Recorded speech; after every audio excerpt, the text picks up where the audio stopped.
Olá pessoal, bom dia. Aqui é Jorge Duro, iniciando mais um programa Bom de Papo. Hoje temos um tema muito interessante que tenho certeza que vai prender a atenção de vocês. Temos aqui presente no nosso estúdio da MS Brasil, da Barra, a professora Ana Paula Alfredo, que é diretora do Senac Rio e professora do MBA de Gestão Comercial e Vendas. Professora, muito bem, prazer estar conosco. Jorge. Então, o tema que a professora vai estar falando hoje é um tema dessa sinergia, né, desse conflito entre marketing e vendas que está presente praticamente em todas as empresas. E o título é muito sugestivo. Marketing e venda, 1 mais 1 é igual a 3 e não a 2. Professora, exatamente o que quer dizer isso? Na verdade, a gente vê nas empresas hoje que existe esse conflito entre marketing e vendas. E isso na verdade, um problema, porque as duas áreas fazem parte do mesmo processo. Então, o que é interessante ver é que se marketing e vendas trabalharem cada vez mais juntos, as duas áreas têm que agregar uma para a outra. E aí sim, o resultado vai ser cada vez melhor. Perfeito. Então, eu trouxe alguns slides para a gente passar por essa discussão, que eu acho que é interessante a gente ver, né? Nesse primeiro slide, a gente vai olhar um pouquinho do foco da área de marketing e o foco da área de vendas. Então, no primeiro ponto, você vê que marketing ele vai focar sempre no consumidor final. Ele está olhando lá para fora, ele está olhando para a ponta e está pensando no que esse consumidor deseja. Quando você vai falando da área de vendas, ele está sempre preocupado com o cliente. E muitas vezes a gente fala assim, a voz do cliente, e às vezes é a voz mesmo, né? Porque às vezes o cliente liga para ele, o cliente reclama. Então, ele precisa focar nesse intermediário.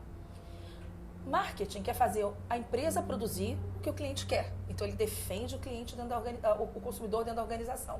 Vendas quer fazer o cliente querer o que a empresa produz. Então, ele tem sempre esse processo aí mais ligado a ele. Marketing, ele vai sempre focar nas necessidades e interesses de quem compra. Vendas vai focar nas necessidades de quem vende. Ele está sempre olhando para o intermediário, para o canal de distribuição.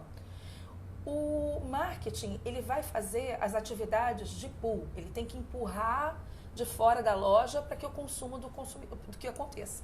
No caso, vendas tem que empurrar para dentro da loja, né? Então, ele empurra para dentro da loja para garantir que os clientes estejam abastecidos para atender a demanda desses consumidores.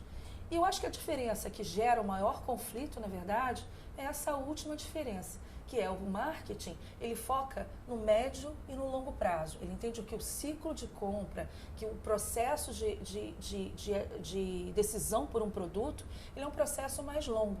Enquanto vendas está pensando no curto prazo, às vezes no médio prazo, mas ele está pensando na venda do mês.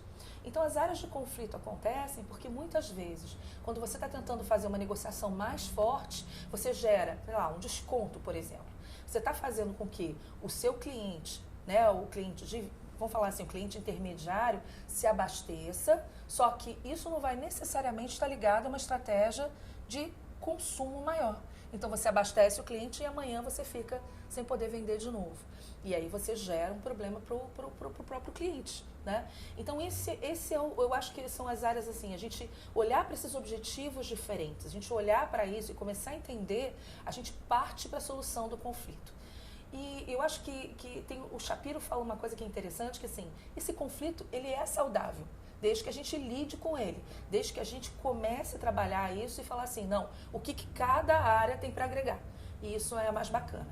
O Philip Kotler, que eu tenho esse slide seguinte aqui, ele fala de uma definição do que é marketing. E eu acho que a gente tem que parar para ler a definição. Eu gosto muito do conceito, que eu acho que ajuda a gente a entender melhor o que a área faz, né? Então, vamos ver o que é marketing nesse próximo slide.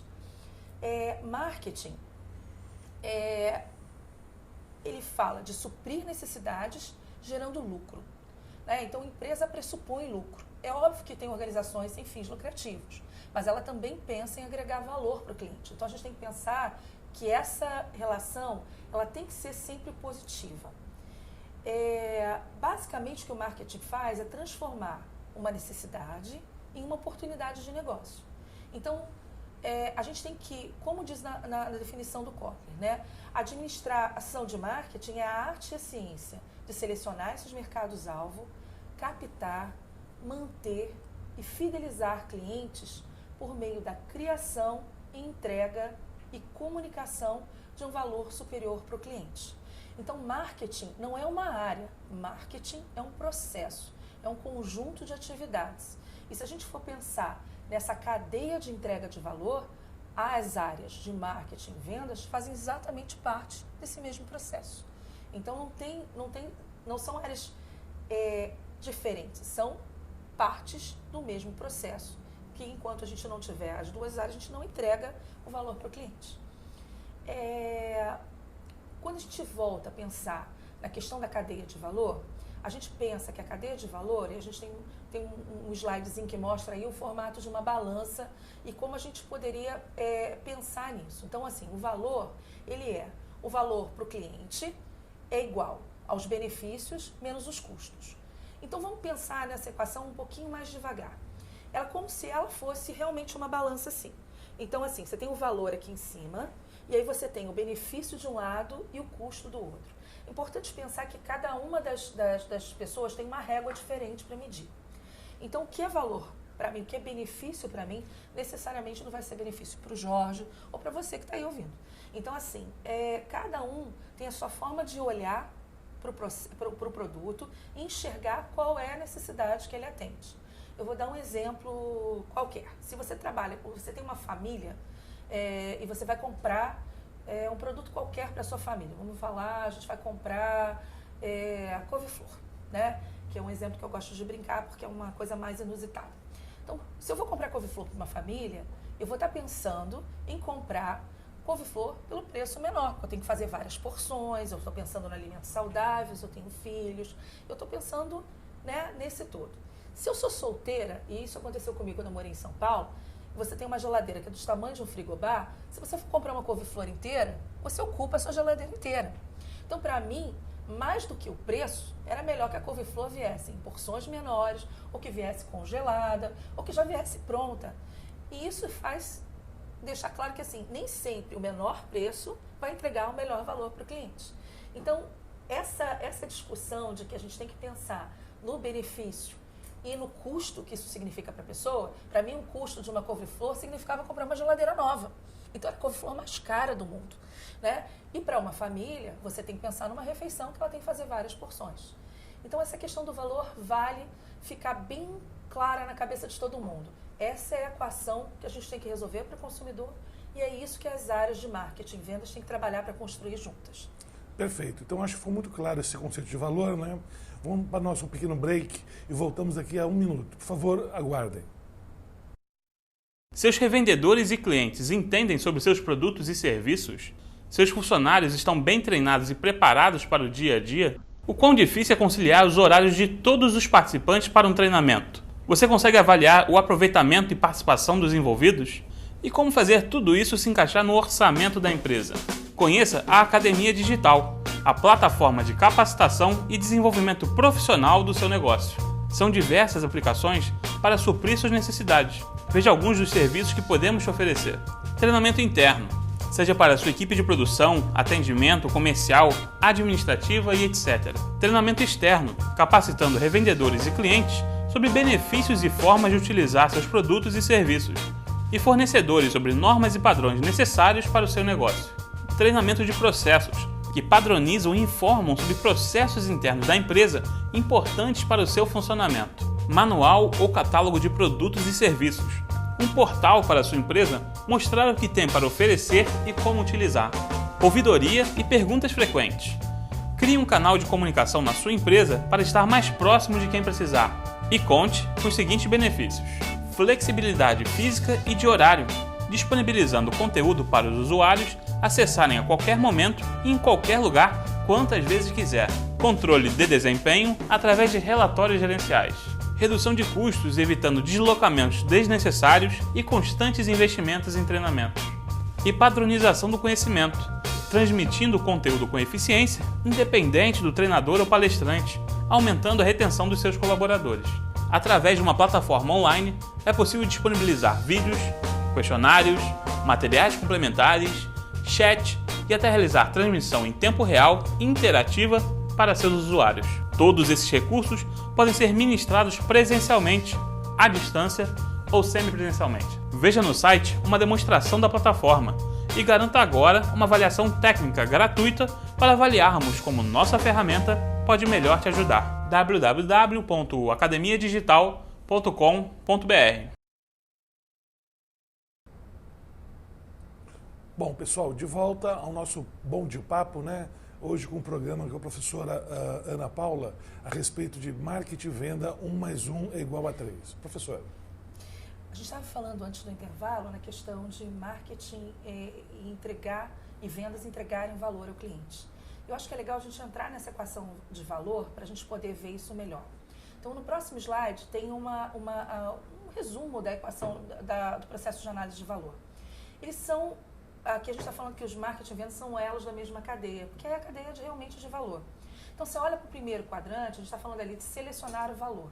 Isso é muito importante. A gente não vende todos os produtos para todas as pessoas. A gente tem que selecionar o mercado onde a gente vai participar, a gente tem que selecionar para quem a gente quer vender.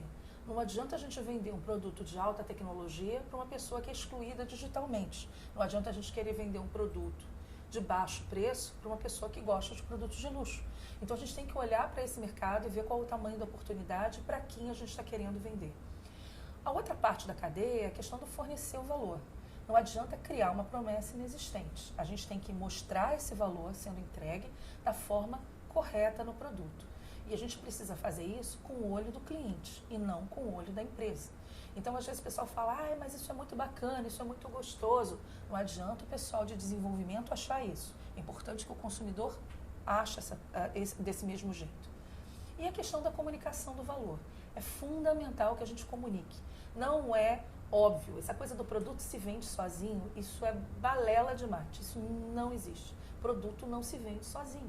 A gente está concorrendo aí num mundo que todo mundo tem um monte de informação. A gente concorre com o WhatsApp, que o pessoal está falando com os amigos. Como é que o pessoal vai querer escolher falar com o nosso produto? Então, assim, é importante a gente ficar claro que se a gente não comunicar claramente o nosso valor, principalmente quando a gente tem de verdade uma proposta inovadora, a pessoa não vai saber. Então, a comunicação ela é fundamental. E hoje existem milhares de técnicas e ferramentas que fazem tornar a comunicação adequada para a pessoa correta.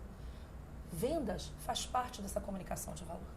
E eu acho que é isso que as pessoas esquecem. E a gente tem que entender, quando a gente vai pensar um determinado cliente, que a gente tem que pensar e construir essa proposta de valor pensando nesse intermediário, mostrando para ele que tipo de solução esse produto vem atender para o consumidor final dele e para a loja dele, do ponto de vista de diferenciação também.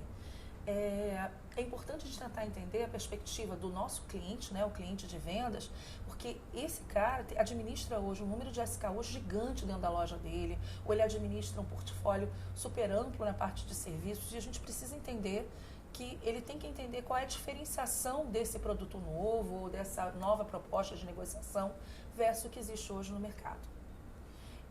Uma coisa que é bastante comum em marketing são os 4 Ps. A gente fala dos 4 Ps, eu acho que a gente dá muito pouco valor. Eu acho que a gente voltar aos fundamentos básicos de marketing sempre é muito bacana para a gente lembrar. Eu acho que quase tudo aí já está mais ou menos inventado, a gente vai reinventando aí com o que acontece. É legal saber que quem inventou esses 4 Ps foi McCarthy. O McCarthy tem alguns momentos meio críticos na história, mas esse é um momento de auge dele, quando ele criou a parte dos 4 Ps. E o que são os 4 Ps de marketing, né? Quando você fala dos 4 Ps, a gente está falando de uma forma de como é que eu desenvolvo as atividades de marketing de forma a atender a essa necessidade de valor. Então, ele é um ótimo checklist. A gente tem que pensar, quando a gente olha para isso, a gente está atendendo o que a gente precisa para o consumidor, sempre tendo em foco o mercado-alvo. Então, vamos relembrar aí a imagem dos 4 Ps, né? A gente botou aqui no quadrante só para facilitar, mas ele basicamente é a questão do produto. E produto é muito mais do que simplesmente produto físico, na verdade, tem o design, tem a imagem, tem a marca. Branding cada vez mais vem assumindo esse papel importante para a construção e para agregar valor aos produtos. A gente tem toda a parte do preço, e aí preço de uma forma mais ampla, né? Não é só o preço colocado na etiqueta de um produto ou o preço de um serviço. A gente está falando dos descontos, a gente está falando do preço no longo prazo, então assim, se é o custo de manutenção, se é o financiamento, se é o tamanho da parcela, né? Tudo isso é muito importante para a gente levar em consideração. A parte de praça, ela é fundamental. E hoje a internet, as vendas online também são uma praça. E a gente acha que é trabalhar tudo igual, né? Como se o processo de compra, o processo de exposição de um produto na internet fosse igual aos processos de exposição de um produto na prateleira do supermercado. Então a gente esquece muitas vezes. Eu já fui comprar online, onde eu fui comprar um abajur. Aí fala lá, tantos centímetros, aí você tem que ficar pegando uma régua para você comprar. Por que não posicionou isso no ambiente para o consumidor ter a experiência real? Então a vida da gente, a gente tem que facilitar a vida do consumidor para que ele tome uma decisão favorável para a gente. E a parte da promoção, né? Na promoção a gente está falando aí das promoções de vendas, da propaganda, da força de vendas em si, da parte de relações públicas, parte de assessoria de imprensa, marketing direto, a questão toda de relacionamento com o cliente, a recompra. Tem uma série de processos ali que muitas vezes a gente tem uma base de clientes ativo dentro da nossa empresa e a gente trabalha essa base de clientes muito mal. No Senac hoje a gente tem uma quantidade de pessoas que já passaram pelo Senac, em média são 160 mil pessoas por ano. Imagina a gente ter um canal de relacionamento com essas pessoas, o potencial que a gente tem para novas vendas. E aí falando dessa questão da decisão de compra, que é a hora da verdade. Então vamos lá, o que acontece na cabeça desse consumidor? Ele precisa pensar qual é o problema que ele tem, como ele vai solucionar. E uma coisa que é importante ficar na cabeça da gente, a gente pensar em categoria de uma forma mais ampla. O consumidor ele não vai pensar só que o concorrente da marca X é aquela marca que é auditada pela Nielsen pela mesma categoria. Existem outros produtos que podem solucionar os mesmos problemas. Então é muito importante isso ficar claro. Desculpa. O consumidor ele busca pelas informações, ele busca por que vai atender o seu problema, ele avalia essas alternativas e aí sim ele parte para o processo de escolha. Você pode mostrar isso no slide. Então ele vai escolher um produto, ele vai escolher uma marca, ele vai escolher aonde ele vai comprar, qual a quantidade ele vai comprar, quando ele vai comprar. A gente esquece disso também quando a gente fala, até na hora da gente programar a mídia, da gente programar... né? O cara está assistindo um jogo de futebol, a gente vai falar de curso no meio do jogo de futebol, normalmente não é o momento adequado, né? O cara está tomando uma cerveja, está assistindo o jogo, ele não está pensando no eu profissional, ele está pensando no eu diversão, né? Ele abriu outra caixinha ali na cabeça dele. Então é importante isso ficar bem claro para que a gente facilite esse processo. Então, se a pessoa está pensando em procurar emprego, a gente pense num curso. Se a gente está pensando, se a pessoa está no momento, assim, perto da hora do almoço, é legal que a gente está pensando em oferecer algumas alternativas de comida. Então, isso são tudo que a gente tem que pensar conhecendo o nosso consumidor e conhecendo a melhor forma de fazer isso. A mesma coisa acontece com o cliente. Então, a gente sabe que ele está no momento, que ele está envolvido com alguma festa, ele está numa festa de aniversário, vai inventar um produto que não tem nada a ver com aquele momento. Vai querer lançar um produto de Natal em março. Não vai funcionar. Então, a gente tem que planejar esses momentos para a gente levar o portfólio adequado para solucionar o problema dele. A gente entender o que está por trás. Esse planejamento é o que é fundamental e é o ponto de contato entre marketing e vendas. Então, assim, acho que se eu quiser deixar uma mensagem para todo mundo sobre esse assunto, eu escrevi nesse último slide para a gente lembrar. Então, assim, não existe fórmula mágica. Os objetivos, no fundo, não são diferentes. E a nossa briga está fora, gente. A briga não está dentro da empresa. Vamos juntar marketing e vendas para brigar com finanças, que é mais divertido, que eles ficam querendo cortar a nossa verba. Eu acho que marketing e vendas tem que pensar em como a gente vai atender melhor o nosso consumidor. Então, o concorrente está no mesmo mercado, disputando o mesmo consumidor. E a gente vai vencer, e quem vai vencer é quem tem o melhor valor. E o melhor valor só vai ser possível se a gente somar o esforço da área de marketing e o esforço da área de vendas. Era isso que eu tinha um pouco para falar com vocês. Muito bom, professora. Eu acho que foi muito elucidativo, né?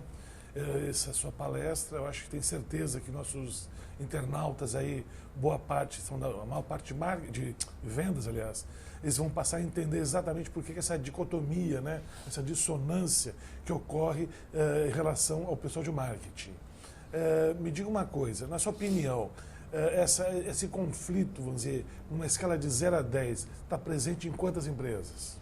Acho que em 12. 12? 12. Foi o que eu imaginava. Esse conflito, ele existe nas empresas, né? E eu acho que esse conflito, na verdade, como dizia o Shapiro, né, que eu estava falando no início, ele até pode ser saudável. Eu acho que quando você tem uma proposta e você tem pessoas com visões diferentes trabalhando nessa proposta, a chance que você tem de sair com um produto melhor, porque os questionamentos que vendas faz são questionamentos que muitas vezes o cliente vai fazer. Claro. Então, se você prepara melhor, eu acho que trabalhar num lançamento de produto, trabalhar numa nova campanha em conjunto é a melhor solução. Eu acho que eu trabalhei em várias empresas e em todas essas empresas, todas as vezes que a gente trabalhou em conjunto, os nossos resultados foram 10 vezes melhores. Primeiro porque os dois estão comprometidos com 2 resultados, tanto os de curto prazo quanto os de médio prazo. Então, share é importante, participação de mercado é importante, é claro que é importante, mas a venda e a receita é o que faz a empresa operar. Então, a gente precisa das duas áreas trabalhando em conjunto. É assim que funciona. Uma vez um professor meu fez a seguinte analogia, que marketing e venda é que nem mão esquerda e mão direita. Né? Fazem parte do mesmo corpo, mas se não tocar a mesma partitura, não rola música. Acho que a figura é ótima, é exatamente a mesma coisa. Exatamente isso. Porque a gente fala, a gente precisa dos dois para chegar nos objetivos. Né? E quando a gente está imobilizado, a gente vê quanto um faz falta, né, para a gente chegar nisso. Bom, antes de passar para o terceiro bloco, vamos passar para o nosso pequeno núcleo de comerciais e já voltamos, pessoal. Um minutinho. Obrigada. Como aumentar vendas de maneira sustentável e sem dar mais descontos? Como conseguir atingir suas metas e objetivos de vendas mais rapidamente? Como obter informações detalhadas do mercado e da concorrência? Seja inteligente. O Sensor Mercado vai trabalhar para você. O Sensor Mercado é um sistema de inteligência de mercado geolocalizada. Entre as principais vantagens, Sensor Mercado permite avaliar o potencial do cliente, dos territórios e das carteiras para estabelecer metas mais justas, avaliar o tempo do seu homem de vendas e otimizar a carteira do vendedor e aumentar sua receita por visita, acompanhar a ação da concorrência em tempo real, obter mais informações sobre sua equipe de vendas com a otimização do tempo de trabalho, receber informações através de fotos e observações sobre pontos de venda de seus clientes para decisões mais rápidas e precisas. O Sensor Mercado, sistema de inteligência de mercado geolocalizada, vai ajudar você a melhor gerir a equipe comercial de sua empresa. Acesse nosso site e agende uma visita: www.sensormercado.com.br. Bom, pessoal, então vamos para o nosso último bloco, né, desse nosso Bom de Papo, com esse tema muito interessante, que é marketing e venda 1 mais 1 é igual a 3. Eu tenho certeza que todos vocês começaram a entender essa dicotomia, né, entre marketing e vendas. E aqui algumas perguntas que não querem calar. Né? Existe efetivamente esse conflito marketing e venda como fato real? Existe. A gente falou isso um pouquinho no início, mas a questão dos objetivos diferentes faz com que esse conflito seja vivo dentro das empresas. Eu acho que os próprios gestores acabam incentivando o conflito versus incentivar o trabalho conjunto. Normalmente, até os próprios diretores de empresa, até as pessoas que lideram as organizações gostam desse conflito. É como se fosse alimentar um mito interessante para as empresas. Eu, particularmente, acho isso uma bobagem. Eu acho que a briga tem que estar fora, a briga tem que estar pensando no concorrente, pensando nas falhas do concorrente e não nas falhas do departamento. Eu nunca achei que procurar culpado de um assunto ou de outro levasse a uma solução. Eu acho que quando você trabalha em conjunto numa empresa, independente se tem um problema na minha área ou na outra área, a gente tem que trabalhar para a solução dos problemas em conjunto. Eu acho que acabou essa questão departamentalizada. A gente tem que pensar na entrega para o cliente, na entrega para o valor. Essa é a verdadeira briga que existe hoje. Eu acho que a cabeça dos gestores tem que mudar para se adaptar para isso. Então você reputa o fato dos gestores, tanto de marketing quanto de venda, como é que eles se comportam, isso vai refletir no desempenho das equipes? Eu acho que sim. Eu acho que existem, pelo perfil do profissional, se a gente for brincar de estereotipar, né? Profissional de marketing, aquele cara metido, né? Eu posso falar porque eu trabalho com isso há 22 anos, né? Então, assim, o cara metido, o cara que chega, o cara que vai para reuniões caras, tem reuniões com a agência, o pessoal de vendas fica correndo atrás do resultado. E, na verdade, não é assim. Na verdade, as duas áreas têm que correr atrás do resultado. A empresa só existe por causa do resultado. Então, seja ele, né? O foco é diferente. Agora, marketing não tem que estar falando com o cliente diretamente, para cada problema, para cada conta. Agora, ele pode participar de reuniões com o cliente para ele ouvir, para ele aprender. Da mesma forma que vendas, deve ouvir o consumidor, deve ouvir o que o consumidor está dizendo e reclamando dos produtos. Então, isso é importante para que as duas áreas contribuam para o resultado comum da empresa. Entendi. Agora, uma pergunta aqui que está vindo aqui. Até que ponto, porque, de certa maneira, dentro da empresa, se dividiu-se responsabilidade, né? Sim. Uma operação de vendas que é mais de curto prazo e uma operação de marketing que é médio e longo prazo. Agora, vamos dizer o seguinte, numa hipótese de fracasso, numa ação de fracasso perante um produto, um lançamento, como é que vai ficar a tal da responsabilidade? Quer dizer, o marketing vai querer botar na conta de vendas, venda vai botar na conta de marketing, como é que fica isso? Eu acho que isso faz parte. A gente sempre tende a achar que a culpa foi de vendas que não fechou o número. Mas isso não está certo. Existem muitas propostas de produtos que vão para o mercado e que a gente tem certeza que eles não são boas propostas. Mas a gente não é tão sincero, né? Eu acho que o argumento que o pessoal de vendas mais odeia, pelo pessoal que trabalha com produto de consumo, é assim, esse produto teve 99% de intenção de venda. Isso não existe, né? 99% de intenção de venda, isso não existe em lugar nenhum, ainda mais no Brasil. Né? Então, todo mundo no Brasil compra tudo, todo mundo é maneiro, compra tudo, chega na hora da verdade, não é assim que funciona. Eu acho que a gente tem que tentar, por isso que o processo de vendas e a gente trabalhar também com números mais realistas, né? Eu acho que a gente trabalha errado nas empresas, a gente às vezes diz que não deu certo porque a gente não colocou os objetivos de forma que a gente acredite que eles vão ser possíveis. A gente fala que como se vai fazer um pipeline de produto e vai fazer toda a venda em um mês. Não vai fazer isso. Claro. Você não muda comportamento em um mês. Você não traz um lançamento novo em um mês. O ciclo é diferente. Então, eu acho que toda vez que falha, fala a empresa inteira. Claro. Então, isso que eu acho que é o grande objetivo. E eu acho que marketing tem que olhar para ver se aquela proposta de valor, de verdade, é uma proposta de valor para o consumidor final. Né? Perfeito. Agora, professora Ana, você tem algum exemplo de algum momento onde a união vendas e marketing ajudou a fechar uma grande negociação, fazer um bom negócio? Eu me lembro de alguns casos, né? Mas assim, eu acho que tem um que eu acho que foi muito bacana. Eu trabalhei na Novartis no lançamento de Gerber no Brasil, que era uma comidinha para bebê. E a gente tinha um grande desafio, que era, eu trabalhava numa empresa que só trabalhava com mamadeira e chupeta, então eu trabalhava só no canal farmácia. E a gente tinha que começar a abrir o canal supermercado. Então a equipe de vendas não tinha essa experiência e a gente também não tinha experiência nenhuma, porque a empresa estava começando aqui. E aí a gente foi trabalhar junto os clientes, né? Como deve ser. A gente chegou para conversar numa negociação, a gente falando de desconto, falando de outras coisas. E ela falou assim, olha, não quero desconto, eu preciso achar um jeito de expor isso, ninguém compra esse negócio. Eu falei, mas como não compra? A loja americana, por exemplo, é um dos maiores clientes de fralda, como é que não compra? Tem bebê aqui dentro, tem mãe com bebê, então se ela vai comprar em algum lugar é aqui. Ela, mas assim, onde é que vai colocar isso? Eu falei, por que a gente não coloca isso na área de exposição de fralda? Mas eu não tenho lugar para colocar. Não, então a gente cria um display.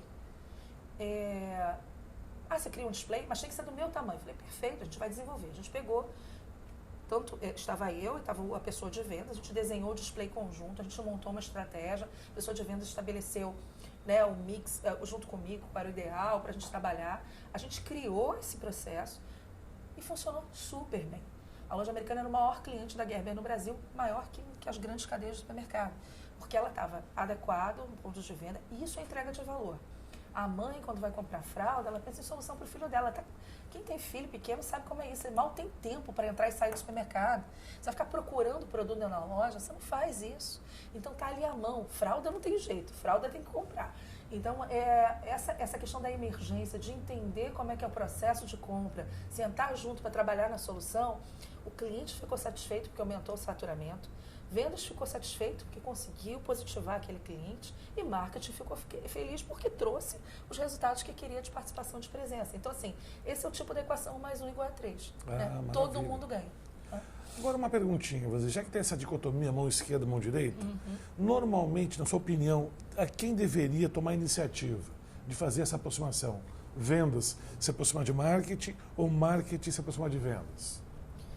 Eu acho que se a gente está falando que a seleção de mercado-alvo e tudo isso acontece dentro da área de marketing, eu acho que marketing deveria se aproximar primeiro. Por mais que as duas áreas tenham que se aproximar, quando tem um problema, né, vendas tem um problema para venda, voltar para marketing e falar assim, gente, me ajuda a entender o que esse consumidor quer. Eu acho que a primeira aproximação, no caso de um lançamento de produto, tem que ser de marketing, que tem que envolver vendas desde o início do lançamento de produto. A gente não pode ignorar o conhecimento que existe dentro da empresa. E eu acho que hoje a gente tem um desperdício de conhecimento na era da informação, na era de tudo isso dentro da empresa, que é ridículo, né? Às vezes a gente paga para um consultor para dar informação que a gente já tinha dentro da empresa, porque a gente não conversou com as pessoas adequadamente. Então, é claro que as duas áreas têm que se aproximar. Eu acho que marketing, quando vai lançar um produto, tem que envolver vendas dentro desse processo. E, por sua vez, quando não está vendendo um produto que deveria estar vendendo, se a gente faz um processo sério de planejamento, de demanda e tudo isso, deveria estar vendendo o produto, vendas tem que chamar a marketing a sua responsabilidade e falar assim, o que está acontecendo aqui? Será que sou eu que estou errando na minha proposta, na minha negociação? Será que são vocês que não têm uma proposta de valor legal para esse cliente? Ou o mercado mudou, gente. A relação que era de valor ontem, pode ser hoje até melhor atendida por um concorrente. E a gente tem que adaptar o negócio a isso. Perfeito. E qual sugestão você daria para um profissional de vendas para ele se aproximar e conhecer um pouco mais sobre marketing? Eu acho que marketing hoje ganha uma vantagem nas negociações, que ele começa a falar de conceitos, começa a falar de uma série de coisas que eu acho que o pessoal de vendas não tem muita paciência e aí a discussão para. Eu acho que o profissional de vendas que estuda, que conhece um pouco mais dos fundamentos de marketing, conhece um pouco mais, eu acho que não precisa ser todas as informações, mas que se atualiza disso, entende um pouco, vai conseguir entender um pouco mais essa linguagem, até para questionar. Eu acho que é fundamental conhecer os conceitos. Eu acho que a gente, quando volta para a base, a gente volta para ler o conceito, a gente volta para ver os autores clássicos, isso ajuda a gente, né? Eu sempre acho que estudar é importante. Eu sempre gostei muito de estudar. Eu acho que a gente saber a linguagem do outro dá uma vantagem muito grande. Aí você conseguir olhar para o mercado e conseguir olhar para o outro, entender o que ele está falando, deixa a gente numa posição muito poderosa, né? Eu acho que conhecimento realmente é uma grande vantagem nessa discussão. Então você entende que os 4 P's é importante alguém de vendas entender, a parte de comportamento do consumidor é importante, esse conceito de market share, esse conceito de potencial de mercado, potencial de cliente, são conceitos válidos para alguém de vendas? Eu acho que sim. Eu dei aula agora para o MBA de vendas e eu vi o quanto eles viram valor nos conceitos de marketing. Perfeito. Isso é um dado interessante porque tem que olhar com o olhar deles, porque eles olham para conceitos de marketing com o olhar de vendas. Então ele pensa no discurso, ele pensa no argumento, ele pensa no posicionamento da loja, ele pensa na segmentação das lojas do cliente dele, ele pensa no nível de serviço, ele pensa em quando ele pode influenciar essa cadeia de valor. Então, preparar argumentação, estudar, fazer um planejamento, eu acho que tudo isso é muito importante. É olhar para os fundamentos de marketing, mas com o olhar de vendas e com o conhecimento que ele tem do mercado e do cliente dele. Muito bem. Bom, professora, queria agradecer a sua presença aqui, Obrigada, brilhantando nossas palestras. Nosso Bom de Papo está se encerrando. Queria agradecer a atenção de todos os internautas e até o próximo mês nos encontramos aqui novamente. Muito obrigado a todos, um bom dia. Bom dia para todos, obrigada.